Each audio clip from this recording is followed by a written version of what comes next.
अजब रमा राघवची जोडी। मला ऐकून आनंद झाला तू जेवलीस। रमा प्लीज मला तुझ्याशी बोलायचंय। I am confused darling. सगळं सुरळीत सुरू असताना त्या गुरुजींनी त्यांचा निर्णय अचानक का बदलला? आणि तू मगाशी म्हणालीस की सगळं माझ्यामुळे झालंय। डार्लिंग मी काहीच केलेलं नाहीये। It's just a misunderstanding. Rama ऐकतेस का तू? तुला आता सांगावं असं वाटत नाहीये। It's okay. जेव्हा तुला वाटेल तेव्हा तू मला सांग। मी तुला फोर्स करणार नाही। पण एक गोष्ट तू कायम लक्षात ठेव की काहीही झालं ना तरी तुझी मम्मा तुझ्या बरोबर कायम असणार आहे। ऐकतेस का रमा?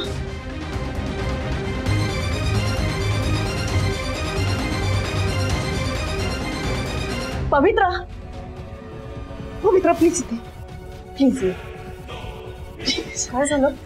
तू बोल ना हिच्याशी। सांग ना तिला की मी ममा आहे तिची। मी कसं तिचं लग्न मोडेन? रमा मी कसं तुझं लग्न मोडेन? सांग ना। पवित्रा आंटी तूच सांगत मला, ही बाई खरंच माझी आई आहे का ग? अशी आई खरंच असते? तू बघितलीस का ही अशी आई जी आपल्या स्वतःच्या मुलीच्या आयुष्याची वाट लावायला निघाली आहे? सिरियसली मामा, मी जेव्हा जन्माला आले ना तेव्हाच तुम्हाला मारून टाकायला पाहिजे होतं। रमा नो, इनफॅक्ट तू मला जन्माला यायच्या आधीच मारून टाकलं असतं तर जास्त बेटर झालं असतं। काय बोलतेस तू रमा? मला ना तुझ्याशी बोलायचंच नाही, कारण तुझ्याशी बोलण्यात ना काहीच पॉइंट नाही अगं। मी आता फक्त डॅड टूर वरनं यायची वाट बघते। आता मी डिरेक्टली तेव्हाच काय ते बोलू। एवढं मात्र नाही, मला आता तुला मम्मा म्हणायची सुद्धा लाज वाटते।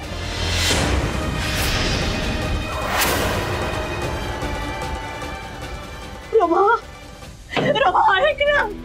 रमा, रमा माझं खूप प्रेम आहे तुझ्यावर। मी कसं सांगू तिला how much I love her? कसं समजावू मी तिला की मी तिच्याच बाजूने? मी असं काय करू की आई म्हणून ती माझा पुन्हा स्वीकार करेल? मी काय करू?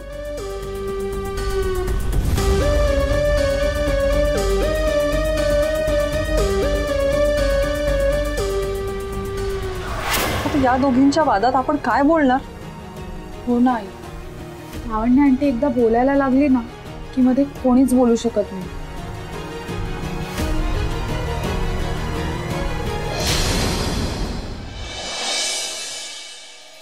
राघव उठ रे, आपल्याला ऑफिसला जायला उशीर होतोय ना। मी चहा घेऊन आलीये तुझ्यासाठी। राघव उठ ना रे, चल पटकन। रमा काय करते? झोपू दे ना। शांत अश्विनी, शांत। डोक्यावर बर्फ आणि जिभेवर गुळात नाही नको, खडी साखर।